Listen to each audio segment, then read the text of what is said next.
8वें वेतन आयोग का करीब 1 साल से सरकारी कर्मचारी और पेंशनभोगी बेसब्री से इंतजार कर रहे हैं।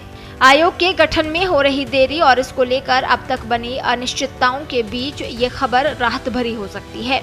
इस मुद्दे पर सरकार से बात करने गए कर्मचारी संगठन की अपील पर पॉजिटिव रिप्लाई आया है।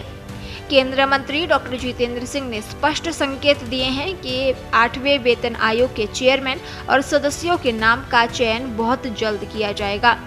उन्होंने बताया कि केंद्र सरकार आयोग के गठन के लिए पूरी तरह से तत्पर है।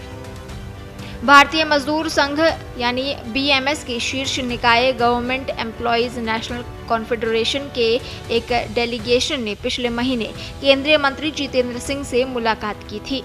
इस दौरान 8वें वेतन आयोग के लागू होने में हो रही देरी और सरकारी कर्मचारियों की चिंताओं पर चर्चा की गई थी।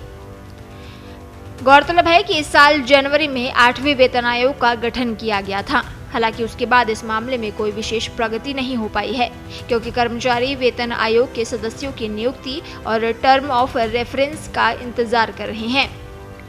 केंद्रीय राज्य मंत्री जितेंद्र सिंह के साथ 4 अगस्त को हुई बैठक में डेलीगेशन की तरफ से कई मुद्दे उठाए गए।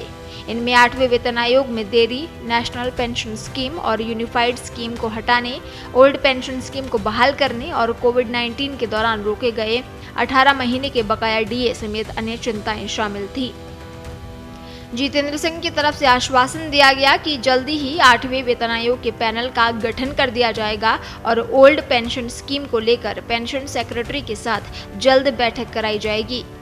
उन्होंने कॉन्फेडरेशन को ये भी सुनिश्चित किया कि ओल्ड पेंशन स्कीम की बहाली के लिए पेंशन सेक्रेटरी के साथ जल्द एक फॉलो अप बैठक कराई जाएगी। साथ ही अन्य मुद्दे जैसे कंपैशनेट अपॉइंटमेंट्स, कैडर रिव्यूज और नियमित तौर पर जेसीएम की बैठकें सुनिश्चित की जाएंगी। केंद्रीय कर्मचारियों के लिए ये बड़ी राहत की बात मानी जा रही है, क्योंकि 7वें वेतन आयोग के लागू होने के बाद से अब तक नए आयोग को बनाने में काफी देर हो चुकी है। कर्मचारियों का मानना है कि वेतन आयोग बनाए बिना उनके वेतनमान, प्रमोशन नीति, पेंशन और अन्य बेनिफिट्स में उपयुक्त संशोधन संभव नहीं हो पाएगा।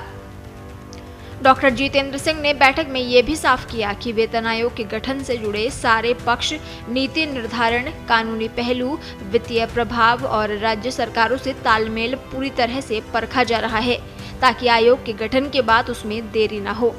उन्होंने ये भी भरोसा दिलाया कि कर्मचारियों के संवैधानिक और आर्थिक सुधार के लिए जरूरी कदम उठाए जाएंगे। देश दुनिया की ताजा खबरें और वीडियोस के लिए अभी डाउनलोड करें पत्रिका ऐप।